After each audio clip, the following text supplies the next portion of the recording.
A baby giraffe drops 6 feet to the dirt, shakes off the amniotic fluid, and walks within the hour. A newborn chimpanzee possesses the sheer muscular grip to physically cling to its mother's fur as she swings through the high canopy. But lay a human infant on a soft blanket in a quiet room, and it cannot even roll over. For months, it is effectively an extrauterine fetus. This is the dark irony of the human species. We are the undisputed apex predators of planet Earth. Yet our offspring arrive as the most pathetic, vulnerable creatures in the animal kingdom. In the modern era, we mask this terrifying biological reality with ergonomic pillows and high-tech breathing monitors. We spend the first year of parenting in an agonizing, sleep-deprived state of hypervigilance. If left unsupported, a newborn human head can literally asphyxiate the child. Biologically, it is completely counterintuitive that the most dominant species on Earth reproduces via offspring that are guaranteed predator bait. But this agonizing vulnerability is not a design flaw. It is a violent evolutionary compromise. Anthropologists call this strange condition secondary altriciality. It essentially means our babies are forcibly evicted early. If a human infant actually stayed in the womb until its brain reached the same developmental maturity as a newborn macaque monkey, human gestation would last a staggering 21 months. But a pregnancy of that length would be an absolute death sentence. To understand why our babies are born so dangerously unfinished, we have to look back to the moment our ancient ancestors decided to stand up. Around 5 million years ago, the dense, humid forests of Africa began to thin due to radical climate shifts. To traverse the expanding, dangerous savannas efficiently, early hominins had to do something unprecedented. They stood upright. Bipedalism was the ultimate survival hack. It freed our hands for carrying scavenged meat and crafting stone tools. It vastly improved our thermoregulation under the blazing equatorial sun. But walking on 2 legs demanded a total architectural overhaul of the human skeleton.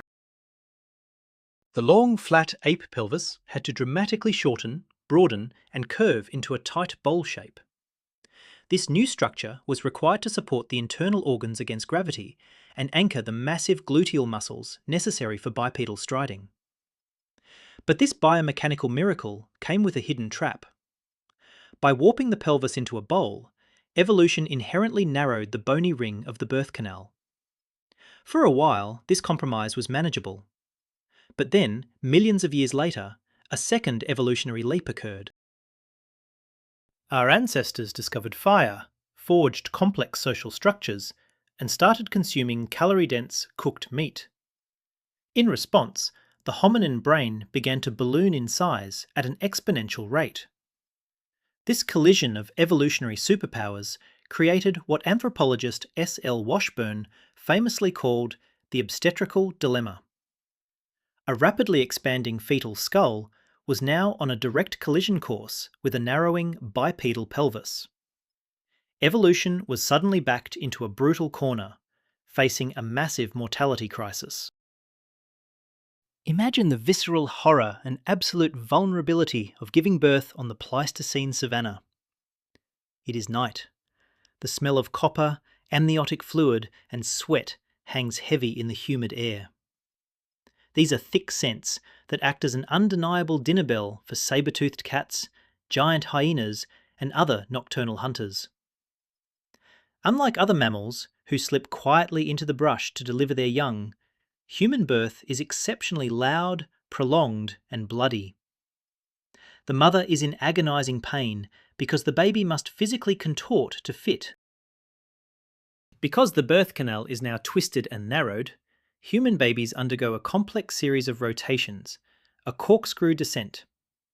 They usually emerge facing away from the mother.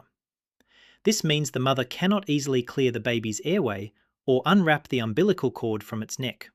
Evolutionary anthropologist Wenda Trevathan notes that humans are the only primates that require physical assistance to give birth safely. We became obligate midwives. To survive birth, you needed another pair of hands standing by your side in the dark. The nightmare did not end once the child drew its first rattling breath. In primate societies, mothers carry their young, but the young actively assist. A baby monkey grips the mother with its hands and opposable big toes. But because bipedalism required humans to evolve flat, forward-facing feet for walking, a human baby has absolutely nothing to hold on with. For the ancient human mother, foraging for tubers or fleeing a predator required the constant use of her arms just to secure her helpless infant. A mother carrying a baby was severely handicapped.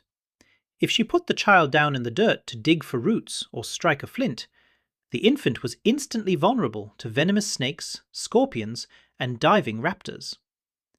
The sheer physical burden of this floppy infant forced humans into unprecedented social cooperation.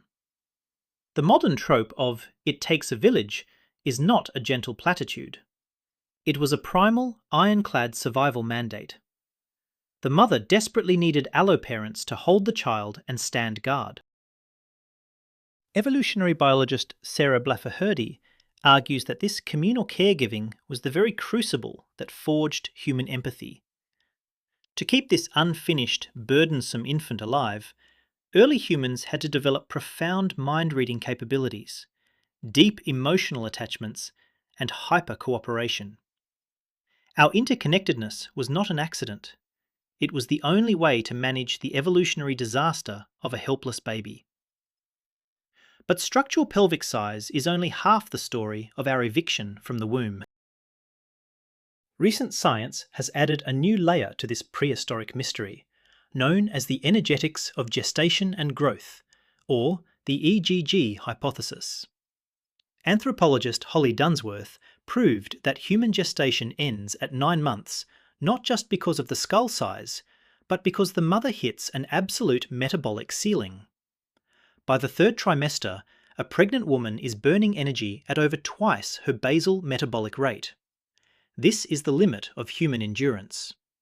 Keeping the baby inside any longer would literally starve the mother to death. So, evolution played the role of a butcher. It chose to evict the child early so the mother could survive the energetic drain. At birth, a human baby's brain is only 30% of its final adult volume. The infant is pushed out into the cold, harsh world to do the rest of its major growing outside the physical safety of the womb. But this terrifying vulnerability secretly became our greatest species superpower. We unknowingly traded physical independence for supreme neurological adaptability. Because our brains do the vast majority of their wiring in the outside world, they absorb complex language, culture, and tribal dynamics directly from the environment. We are not bound by rigid, hardwired instincts like a horse or a reptile. Biologist Adolf Portman argued that this extra-uterine spring is the exact reason humans possess culture at all. We are moulded by the social world around us. But we are still paying a profound biological tax for the twin privileges of walking upright and having massive brains. Physically, childbirth remains incredibly dangerous for our species. Even with the intervention of modern medicine, pelvic floor tearing, prolapse, and chronic postpartum pain are common realities. The high global rate of surgical caesarean deliveries is a direct modern medical intervention addressing this exact ancient bottleneck. The human head is simply too large for the bipedal pelvis. But the psychological friction of this evolutionary trade-off is perhaps even more devastating to our daily lives. Our evolutionary blueprint strictly dictates that mothers and babies should be surrounded by a bustling tribe of alloparents, sharing the massive caloric and physical burden of care. Instead, modern industrialized society isolates new parents in quiet, single-family homes. We ask individuals to act as the sole life support system for an utterly helpless extrauterine fetus. We expect them to maintain the productivity of independent adults while managing a creature that demands constant, labour-intensive vigilance. This friction is the dark, throbbing heart of modern parenting struggles. Postpartum depression is, in many ways, an evolutionary distress signal. It is a primal mind screaming out for the village that is no longer there. The modern imperative to bounce back, to return to work in mere weeks, and to force an unfinished infant to sleep independently in a dark room goes against millions of years of our deepest biological programming. We are fighting a phantom war against our own ancestral DNA. We are apex predators forced to nurture profound vulnerability.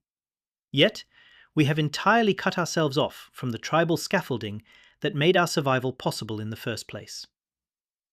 Every time a modern parent wakes in a panic to check if their infant is still breathing, they are echoing the exact vigilance of an ancient mother listening for hyenas in the tall grass. We traded the impenetrable safety of the womb for the cognitive mastery of the whole world. But in our rush to conquer that world, we left the ones giving life to pay the ongoing, silent price completely alone.